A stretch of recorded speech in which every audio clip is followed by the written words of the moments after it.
कहीं भी आर्थिक आधार पर आरक्षण देने की बात नहीं है।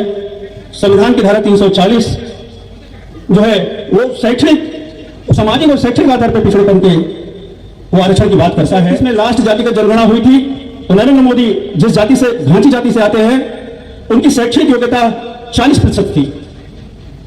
लेकिन गुजरात के मुख्यमंत्री रहते हुए वो किस आधार पर अपने जाति को पिछड़े जाति में शामिल किए और अपने आप को कहते हैं कि हम पिछड़े जाति से हैं, और बड़ी संख्या में पिछड़े समाज के वोट पाने में वो सफल रहे थे। वो भ्रामक बात कह के समता केंद्र के माननीय अध्यक्ष कमल कृष्ण बनर्जी जी, समाजवादी जन परिषद के राष्ट्रीय अध्यक्षा एडवोकेट निशा सोबरकर जी, समाजवादी जन परिषद के राष्ट्रीय महामंत्री और जल जंगल जमीन के अधिकार के लिए लड़ने वाले योद्धा लिंगराज आजाद जी, समाजवादी जन परिषद के संगठन मंत्री अफलातून जी, रंजीता, माताओं बहनों, ये मेरा सौभाग्य है कि आज इस समता केंद्र के 25वें वर्षगांठ पे बोलने का मौका मिला है। इस पुण्य भूमि पर युगल किशोर रायवीरता के सपनों के इस केंद्र पे दूसरी बार आने का मुझे मौका मिला है।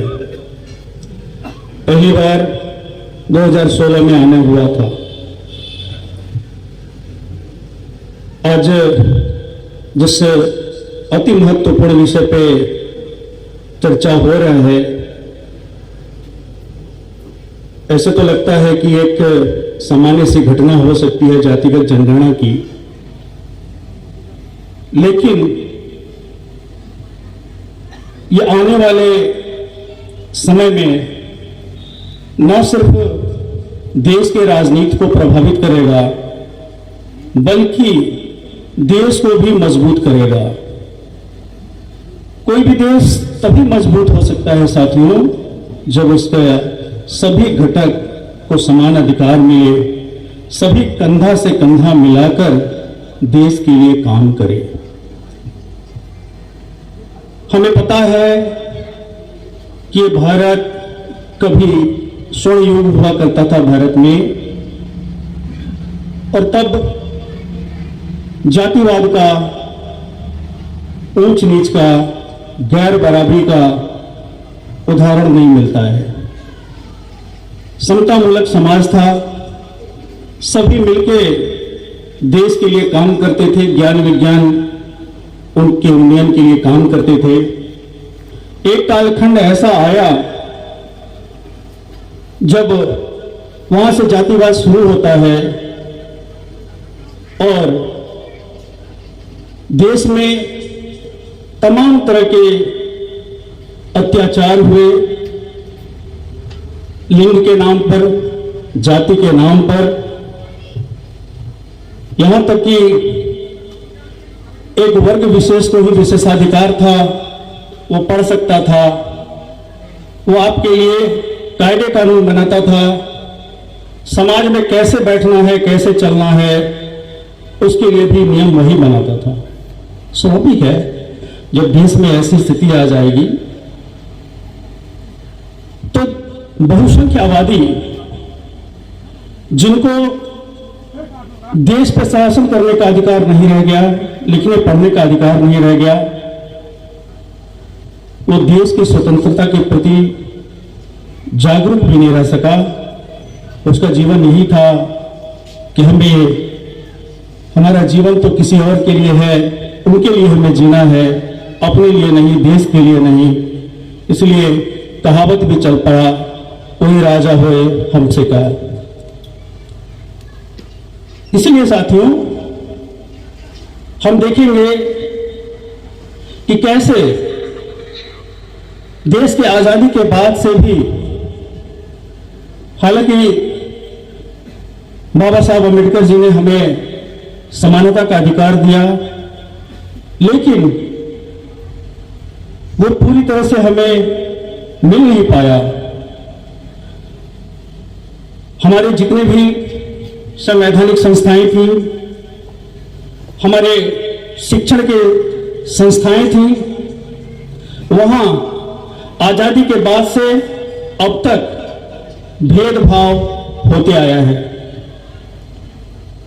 आरक्षण सामाजिक और शैक्षणिक पिछड़ापन के आधार पर आरक्षण तय किया गया, लेकिन आज भी उच्च संस्थाओं में बहुत सारी रिक्तियां आज भी हैं और जानबूझ के रिक्तियां रखी जा रही हैं। ऐसे तमाम उदाहरण हैं। IIM जैसी संस्थाएं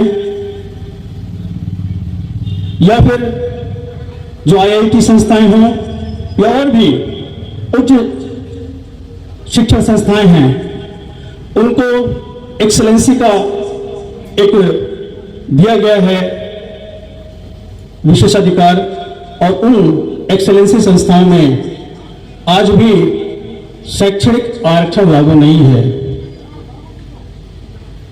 और इसी आधार पर IIM जैसी संस्थाएं भी मांग करती हैं कि हमें भी एक्सेलेंसी वाले ग्रुप में रखा जाए, और अगर यहां आरक्षण लागू किया जाएगा तो हमारे पढ़ने की गुणवत्ता जो है वो कम हो जाएगी। साथियों, आज तक रिकॉर्ड में और न ही इस तरह का कोई प्रामाणिक अध्ययन हुआ है जो छात्र या सामने सारे तंबू टाइट खड़े हैं। हमारे देश का एक एक नागरिक, चाहे जिस भी जाति हो, धर्म का हो, जिस भी लिंग का हो, वो सामियाना के तंबू है, ये राष्ट्र के तंबू है। राष्ट्र के तंबू में 10% 15% का सिर्फ विकास होगा, बाकी 85% उपेक्षित रहेंगे, तो देश का तंबू अच्छे से खड़ा नहीं हो पाएगा। ये मूल भावना हमारे होना है। एक दो और बातें हैं कि जो आर्थिक आधार पे संविधान में कहीं भी आरक्षण देने की बात नहीं हुई थी, उस आर्थिक आधार पे आरक्षण कितने त्वरित गति से दिया गया। बिल्कुल उसमें कोई समय नहीं गंवाया गया, 3-4 दिन के अंदर वो पारित हो गया। जबकि संविधान में कहीं भी आर्थिक आधार पे आरक्षण देने की बात नहीं है। संविधान की धारा 340 जो है वो शैक्षणिक और सामाजिक और शैक्षणिक आधार पर पिछड़ेपन के वो आरक्षण की बात करता है। और साथियों,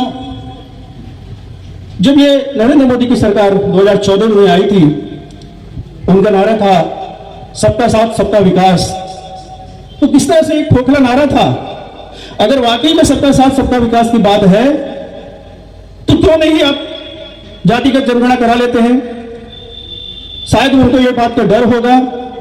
आप लोग को मैं बता दूं, जो 1931 में लास्ट जातिगत जनगणना हुई थी, तो नरेंद्र मोदी जिस जाति से, घांची जाति से आते हैं, उनकी शैक्षणिक योग्यता 40% थी।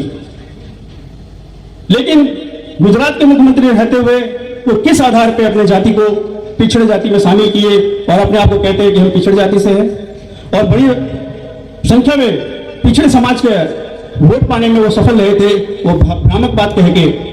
तो जातिगत जनगणना आएगी, होगा, तो उसमें सारे सर्वे होंगे कि समाज का कितनी शैक्षिक योग्यता है, कौन समाज कितना पढ़ा लिखा है।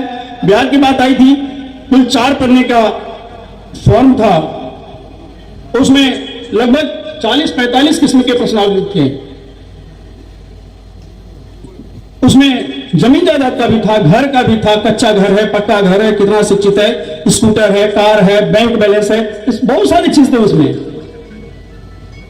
तो आखिर सरकारें क्यों डर रही हैं? सरकारें मतलब विशेषकर भाजपा की सरकार और कांग्रेस वालों ने भी कम ड्रामा नहीं किया था। जब जातिगत जनगणना की बात आई थी, राजीव गांधी जी का आता है उदाहरण, वो कहे थे कि हमारे देश को तोड़ने की बात हो रही है।